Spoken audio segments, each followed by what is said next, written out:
Welcome back everyone. Welcome to untold story. Sorry, கொஞ்சம் late ஆயிடுச்சு.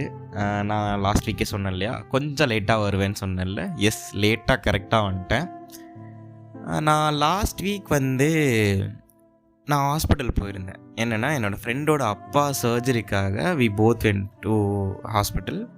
அங்கே அவங்க அப்பா அட்மிட் பண்ணிட்டு யூஷுவல் ப்ரொசீஜர்லாம் முடிச்சுட்டு ஐசியூக்கு போகணும். கரெக்டாக சர்ஜரி பண்ணுறதுக்காக வி போத் வெட். அங்கே நிறைய பேர் வெளியே நின்றுருந்தாங்க. ஒரு மாதிரி பெரிய ஃபேமிலிஸ் ஒரு பெரிய ஃபேமிலி வெளியே நின்றுருச்சு. யூஸ்வலாக ஐசியூக்கு வெளியே அவ்வளோ க்ரௌட் அலோவ் பண்ண மாட்டாங்க. இவர் சர்ப்ரைஸ் என்னவா இருக்கும் அப்படின்னு சொல்லிட்டு ரொம்ப க்யூரியஸாக இருந்துச்சு. பார்த்தா உள்ளேருந்து ஒரு நர்ஸ் கையில் ஒரு பெண் குழந்தையோட வெளியே வந்தாங்க. ஒரு மாதிரி ரொம்ப தான் பிறந்த குழந்த, பிங்கிஷாக ஒரு மாதிரி அழகாக பயங்கர க்யூட்டாக இருந்துச்சு. நான் இதுக்கு முன்னாடி குழந்த பிறந்து நான் பார்த்ததே இல்லை. இம்மீடியட்டாக நான் எங்கேயுமே பார்த்ததில்லை. நான் போய் அழகாக எட்டி பார்த்துட்டு இருந்தேன். அப்படி எட்டி பார்த்துட்டு இருக்கும்போது நடந்த ஒரு சில இன்சிடென்ட்ஸை தான் நான் இங்கே ஷேர் பண்ண போகிறேன். அதை பற்றி தான் இன்றைக்கி எபிசோட்ஸ் நம்ம பார்க்க போகிறோம். இது நான் கண்டிப்பாக நான் பேசி ஆகணும் அப்படின்ற ஒரு கம்பல்ஷன்லாம் பேசலை. பட் எனக்கு இந்த கொஸ்டின் சடனாக இந்த இன்சிடென்ட்ஸ்லாம் பார்த்த உடனே எனக்கு தோண ஆரம்பிச்சிருச்சு எனக்குள்ளேயே. அதை நம்ம அட்ரெஸ் பண்ணுவோம் அப்படின்னு சொல்லிட்டு தான் இங்கே வந்தேன். யா ஸோ இப்போ என்னென்னா, அப்படி இந்த மொமெண்ட்லாம் நடந்துகிட்டு இருக்கும்போது பொண்ணோட அப்பா, அந்த குழந்தையோட அப்பா பயங்கர ஹாப்பியாக இருக்கார். பார்த்துட்டு மனுஷனுக்கு சந்தோஷம் தாங்கலை. எல்லாருக்கும் சொல்லிகிட்டு இருக்காரு, இங்கே பாரு இங்கே பாருன்னு குழந்தைய கூப்பிட்டு பேசுகிறாரு. அது ரியாக்ட் பண்ணதோ இல்லையோ, அந்த குழந்தை ரியாக்ட் பண்ணதோ இல்லையோ, பட் அவர் ரொம்ப சந்தோஷம். ஹஸ்பண்டோட அம்மாவுக்குலாம் செம்ம ஹாப்பி. ஹஸ்பண்டோட அம்மா, அப்புறம் பொண்ணோட அம்மாவுக்கும் ரொம்ப ஹாப்பி. இதெல்லாம் நடந்துகிட்டே இருக்கும்போது நர்ஸ் குழந்தைய கீழே எடுத்துகிட்டு போயிட்டாங்க, வேறு ஏதோ ப்ரொசீஜர் இருக்குதுன்னு சொல்லிட்டு.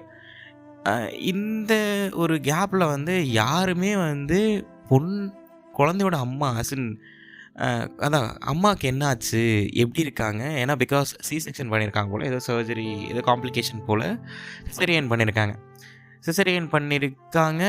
யாருமே என்ன ஆச்சு பொண்ணுக்கு அப்படின்னு கேட்கவே இல்லை. பொண்ணோட அம்மா மட்டும் என்ன ஆச்சு பொண்ணுக்கு, எப்போ வருவாங்க, எப்போ பார்க்கலாம் அப்படின்னு சைடில் கேட்டுட்ருக்காங்க.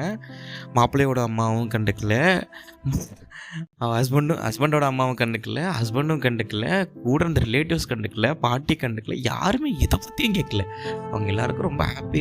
இந்த மாதிரி குழந்தை பிறந்துருச்சு, நான் டெலிவரிக்கு சக்ஸஸ்ஃபுல்லாக முடிஞ்சிருச்சு, சர்ஜரி கரெக்டாக முடிஞ்சிருச்சு, அவங்களுக்கு ஒரு வாரிசு கிடச்சிருச்சு, அவ்வளோதான்.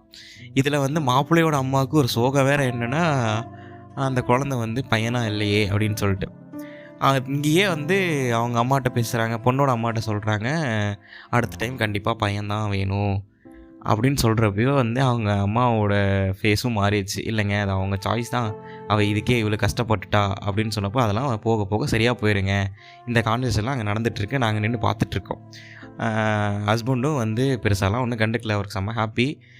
நர்ஸ் என்ன சொல்லிட்டாங்க, இத்தனை பேர் இங்கே இருக்கக்கூடாது, 2 பேர் மட்டும் இருங்க, மீதி எல்லாருமே கீழே போயிருங்க அப்படின்னு சொல்லிட்டாங்க. ஸோ ஹஸ்பண்டு கிளம்பியாச்சு. பொண்ணோட அம்மா, மாப்பிள்ளையோட அம்மா, இவங்க 2 பேர் மட்டும் மேலே இருக்காங்க, மீதி எல்லோரும் கிளம்பிட்டாங்க. இந்த ஹோல் இன்சிடெண்ட்டை நான் பார்த்துட்ருக்கேன், நானும் என் ஃப்ரெண்டும் பார்த்துட்ருக்கோம். எங்களுக்கு சிரிக்கிறதா அலறதா எனக்கு எதுவுமே என்ன எப்படி ரியாக்ட் பண்ணுறேன்னே தெரில. இது எல்லாம் நடந்துட்டு இருக்கும்போது நான் இன்னொன்று சொல்ல மறந்துட்டேன்.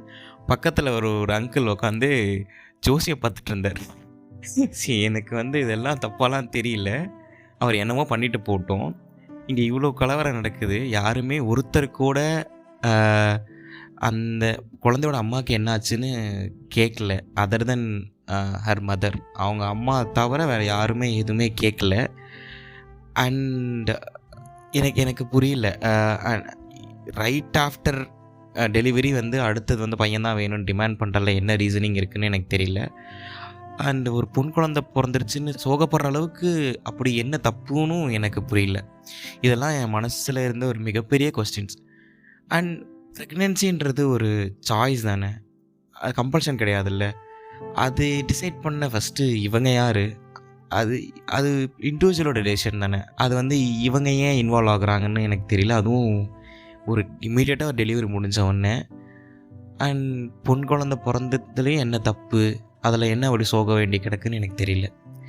இதை ஏன் இப்போ பேசுகிறேன்னு கேட்காதீங்க. பிகாஸ் இவங்களுக்கு ஒரு நம்மளை விட ஒரு ஒரு 6 இயர்ஸ் 5 இயர்ஸ் தான் பெரியவங்களா இருப்பாங்கன்னு வச்சுக்கோங்களேன். கிட்டத்தட்ட பெரிய ஜென்ரேஷன் கேப்லாம் கிடையாது. ஆனால் இந்த ஹஸ்பண்டுமே வந்து எதுவுமே ஒய்ஃபை பற்றி கேட்காம இருக்கும்போது, அவங்களோட ஃபேமிலிஸும் இதே மென்டாலிட்டியில் இருக்கும்போது, நம்மளும் எனக்கு தெரில, ஐ மீன் ஒரு 5 இயர்ஸ் டவுன் லைன், ஒரு 3 இயர்ஸ் டவுன் லைன் வந்து நம்மளும் இந்த மாதிரி சுச்சுவேஷன் போகும்போது, நமக்கும் இந்த மாதிரி ஒன்று நடந்துச்சுன்னா நம்மளும் இப்படி இருப்போமோ அப்படின்ட்டு ஒரு கொஷின் இருந்துச்சு. அப்படி இருந்த பட்சத்தில் நம்மளாம் இதெல்லாம் பண்ணாமல் இருந்தோம்னா இன்னும் ஒரு பெட்டரான ஒரு சொசைட்டியை க்ரியேட் பண்ண முடியும்ல. ஸோ இந்த கொஸ்டின்ஸ்லாம் வந்து உங்ககிட்ட வந்து நான் வச்சுட்டு ஒரு ஓப்பன் எண்டிங்காக விட்டுட்டு போகலாம். நீங்கள் வந்து இந்த மாதிரி ஒரு பொசிஷனில் இருந்தால் நீங்கள் என்ன பண்ணியிருப்பீங்க அப்படின்னு நீங்கள் யோசிச்சு பாருங்கள்.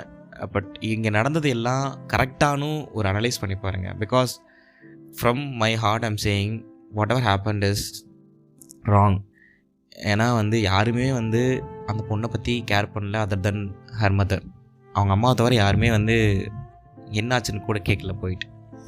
இன்னொன்று, ஒரு கேர்ள் பேபி பிறந்தது வந்து அவ்வளோ பெரிய தப்பு, அதில் என்ன சோகம் வேண்டி கிடக்குன்னு எனக்கு தெரியல. அண்ட் மோரோவர் அதே இடத்துல வந்து அடுத்த பையன்தான் வேணும் அப்படின்னு டிஸ்கஸ் பண்ணுறதும் எனக்கு ரொம்ப உண்மையான சொல்லணும்னா டிஸ்கஸ்டிங்காக தான் இருந்தது. இதையெல்லாம் எனக்கு ஒருவேளை தெரியாமல் மேரேஜ் நடந்துச்சுன்னா நான் இதெல்லாம் பண்ணுவேன்னு கேட்டிங்கன்னா கண்டிப்பாக பண்ண மாட்டேன்.